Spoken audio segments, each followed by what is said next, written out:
샬롬, 반갑습니다. 11월 7일 화요일 새벽 하나님께 올려드립니다. 나는 크게 자유를 외쳐라. 찬양 부르십니다.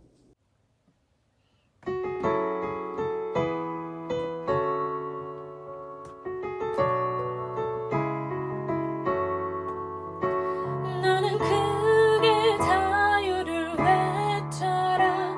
이 땅에 주의 나팔 불어 그 거룩한 나라의 소식을 만 백성에게 알리어라. 내게 약속된 땅으로 돌아가 내가 준 자유를 누리고 내 법도를 지켜 행하며 안식을 취하리라. 너는 크게 자유를 외쳐라.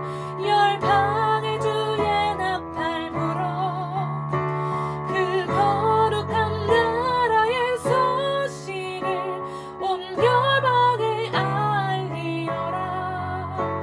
나는 너희의 하나님이라. 약속한 땅을 내게 주리라. 나는 너희의 여호와 너희를 인도한 하나님이라. 오늘 말씀은 레위기 23장 23절에서 25절, 레위기 23장 23절부터 25절까지입니다. 함께 읽겠습니다. 여호와께서 모세에게 말씀하여 이르시되 이스라엘 자손에게 말하여 이르라. 일곱째 달 곧 그 달 첫날은 너희에게 쉬는 날이 될지니 이는 나팔을 불어 기념할 날이요 성회라. 어떤 노동도 하지 말고 여호와께 화제를 드릴지니라. 오늘의 기도 제목, 기억하시는 하나님을 항상 기억하게 하소서. 기억하시는 하나님을 항상 기억하게 하소서. 이제 가을에 열리는 절기들로 말씀이 이어집니다. 본문은 나팔절에 관한 규례의 말씀입니다. 즉 한 해 후반기의 첫 성회는 일곱째 달, 곧 그 달 첫날에 열렸습니다. 일곱째 달은 이스라엘 민족에게 큰 의미가 있었습니다. 이 달은 농사력에서 가장 한가로운 달이었기 때문에 얼마 동안 일을 중지할 여유가 있었지요. 하지만 이 달이 정말로 중요한 이유는 이 달이 일곱, 즉 완전을 나타내는 숫자이고 이 달에 몇 가지 축제가 열렸기 때문이었습니다. 먼저 나팔절은 이 축제들 중에 첫 번째 행사였습니다. 역시 하나님께 집중합니다. 즉 어떤 일도 하지 말아야 했습니다. 그날의 특별한 번제를 하나님께 올려드렸습니다. 하지만 이날의 독특한 특징은 절기 이름 그대로 나팔을 크게 불었다는 점입니다.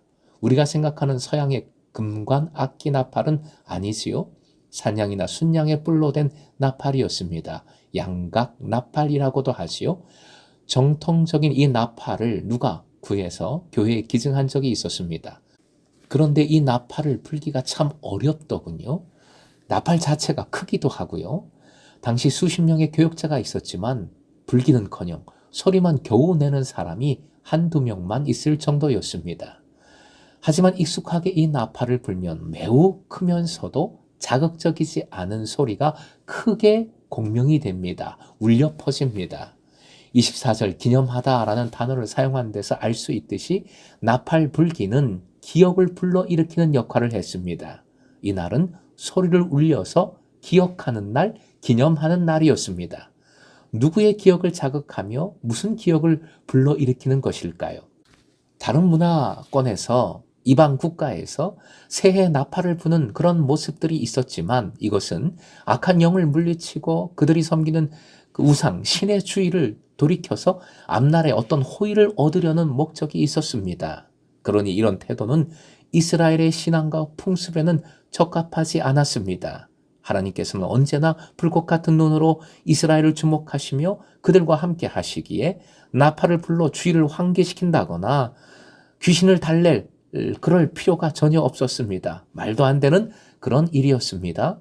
이 백성의 미래는 하나님의 주권적이고 자비로운 손 안에 안전했습니다. 그렇다면 이 나팔 불기는 어떤 의미가 있었을까요? 첫째, 깨우침입니다. 여호수아는 하나님의 명령에 따라 여리고성을 돌면서 나팔을 불었습니다. 이 나팔은 하나님의 심판을 의미하며 이스라엘 백성에게는 하나님의 승리를 선포하는 소리였습니다. 예수께서는 심판을 말씀하시면서 이렇게 얘기하셨습니다.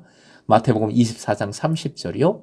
그때 인자가 올 징조가 하늘에서 나타날 터인데 그때에는 땅에 있는 모든 민족이 가슴을 치며 인자가 큰 권능과 영광에 쌓여 하늘 구름을 타고 오는 것을 보게 될 것이다. 31절 함께요.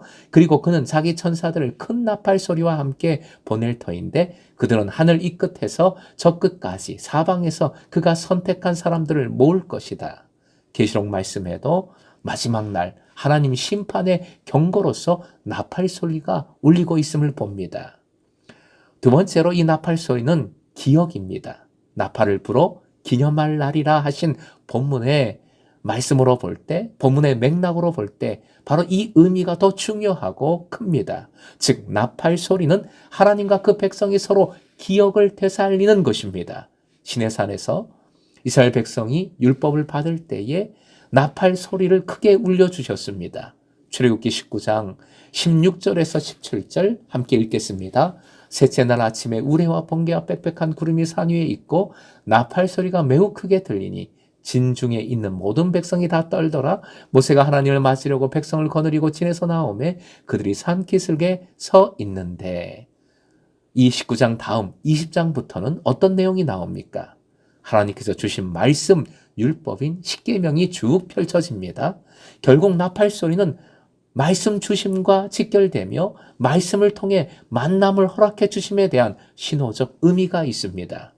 중요한 절기와 축제 때마다 나팔을 불러 명하신 민수기 10장 10절 말씀에 아주 중요한 표현이 나옵니다. 화면 보시고 함께 읽겠습니다. 또 너희의 희락의 날과 너희가 정한 절기와 초하루에는 번제물을 드리고 화목제물을 드리며 나팔을 불라. 그로 말미암아 너희의 하나님이 너희를 기억하시리라. 나는 너희의 하나님 여호와니라. 사랑하는 예배자 여러분, 본문에서 만나는 하나님은 기억하시는 하나님이십니다. 이사야 49장 15절 16절 말씀, 유명한 말씀이지요. 약속의 말씀입니다. 함께 읽겠습니다. 어머니가 어찌 제 젖먹이를 잊겠으며 제 태에서 낳은 아들을 어찌 긍휼히 여기지 않겠느냐. 비록 어머니가 자식을 잊는다 하여도 나는 절대로 너를 잊지 않겠다. 보아라 예루살렘아, 내가 내 이름을 손바닥에 새겼고 내 성벽을 늘 지켜보고 있다. 손바닥에 새기듯 늘 지켜보듯 우리를 기억하시는 하나님이십니다. 나팔 소리는 기억하시는 하나님을 잊지 말라, 신뢰하라는 알람 소리입니다. 아침에 알람 소리를 듣고 일어나십니까? 하나님의 기억하심을 기억하십시오. 오늘도 말씀으로 여러분을 깨우십시오. 기억하시는 하나님을 기억하는 믿음으로 말씀 단단히 붙들고 담대히 예배자의 삶을 살아가시길 주님의 이름으로 축원드립니다.